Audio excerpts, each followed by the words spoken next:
The National Electrical Code, or NEC, Article 230 covers services. Specifically 230.28 states that service entrance conductors installed underground shall be terminated in a main disconnect enclosure.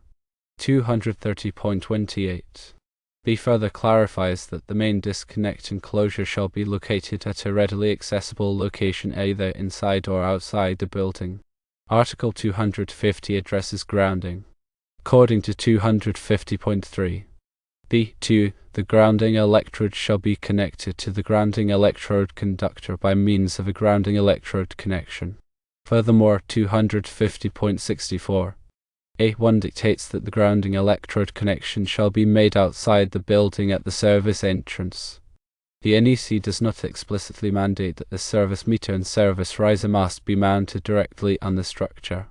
It does, however, require the main disconnect enclosure to be readily accessible, whether inside or outside the building.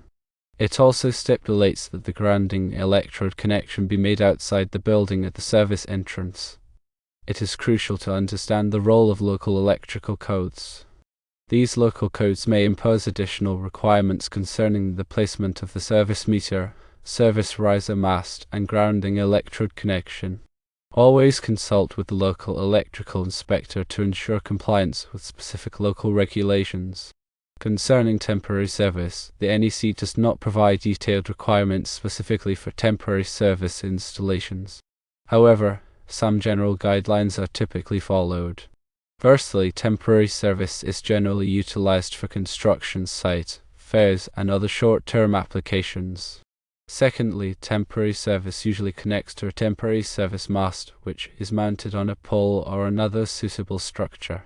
Thirdly, temporary service is commonly fed underground to the building or structure that it is serving. Temporary service installations must adhere to all relevant safety standards and be disconnected and removed once the temporary use is concluded. Generally, the service meter and service riser mast are more frequently mounted directly on the building structure. However, pole-mounted service is becoming increasingly prevalent, especially in residential settings. This trend is driven by the fact that pole-mounted service can offer advantages in terms of convenience and cost-effectiveness compared to conventional mast-mounted installations. Ultimately, the determination of the optimal location for the service meter, service riser mast, and grounding electrode connection should be made in accordance with the provisions of the NEC, the applicable local codes, and prevailing industry practices. Remember, safety is paramount. Electrical work should only be performed by qualified and licensed electricians. Improper installations can lead to serious hazards, including electrical shock and fire. Always prioritize safety and ensure compliance with all relevant regulations. Understanding the NEC is essential for anyone involved in electrical work, whether it's a homeowner planning a small renovation or a seasoned electrical contractor working on a large commercial project.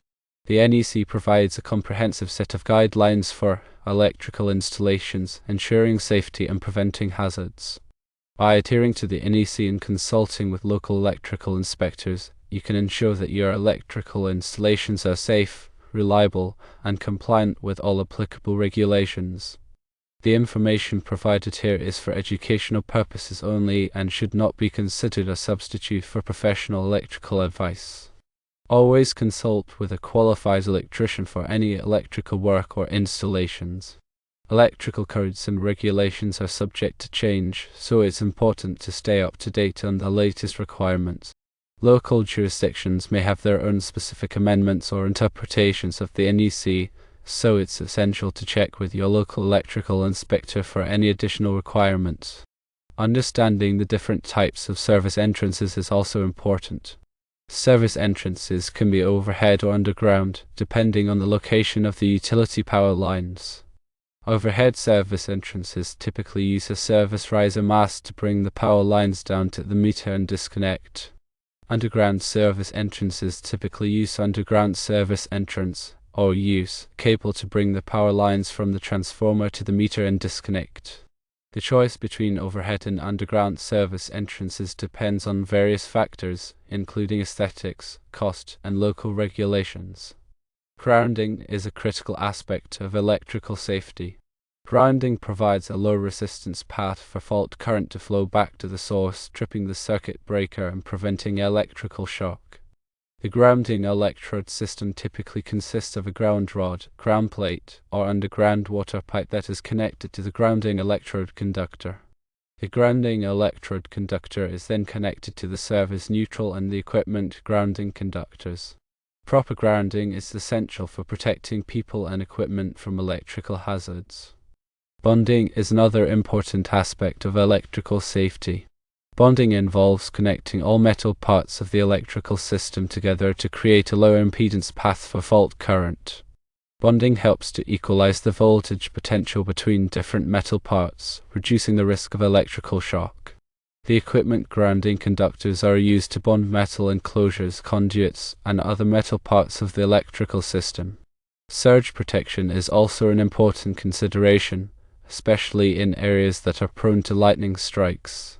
Surge protective devices, or SPDs, can help protect sensitive electronic equipment from voltage surges caused by lightning or other electrical disturbances.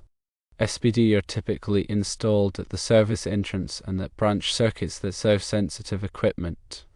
Arc fault circuit interrupters, or RFCs, are another important safety device that can help prevent electrical fires.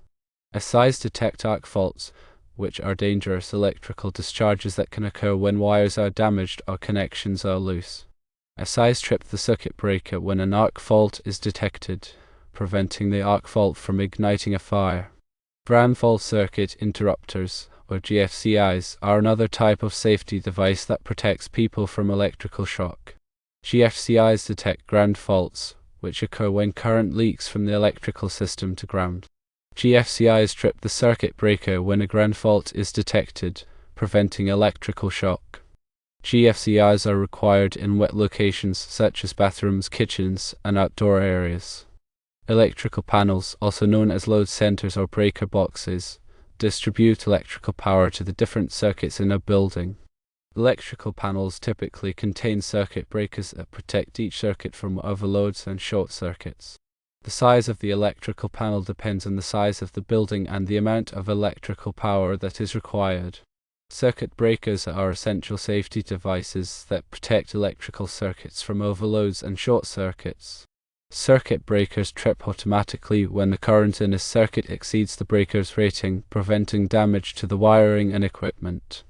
Circuit breakers are available in different sizes to protect different circuits. Wiring methods are also important to consider. The NEC specifies different wiring methods for different applications. Common wiring methods include non-metallic sheathed cable, or NM cable, also known as Romex, metallic conduit, and armored cable. Choice of wiring method depends on factors such as the location, the type of building, and the local regulations.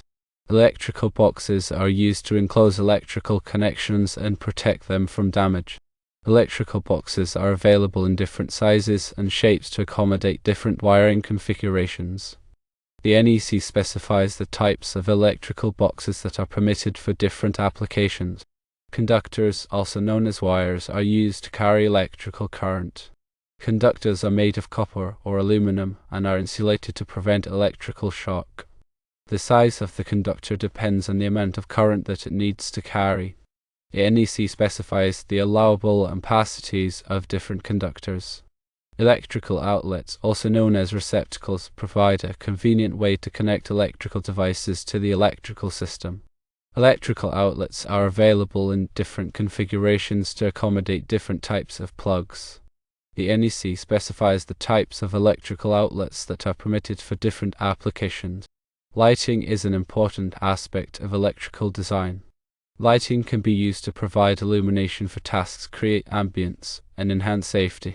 The NEC specifies the requirements for lighting in different locations. Electrical appliances and equipment must be properly installed and maintained to ensure safety and reliability. The NEC specifies the requirements for the installation and use of different types of electrical appliances and equipment. Electrical inspections are an important part of the electrical safety process. Electrical inspections are conducted by qualified electrical inspectors to ensure that electrical installations comply with the NEC and local regulations. Electrical permits are typically required for new electrical installations and for major electrical renovations. Working with electricity can be dangerous. Always follow safety precautions and consult with a qualified electrician if you have any questions or concerns. Never attempt to perform electrical work if you are not qualified to do so.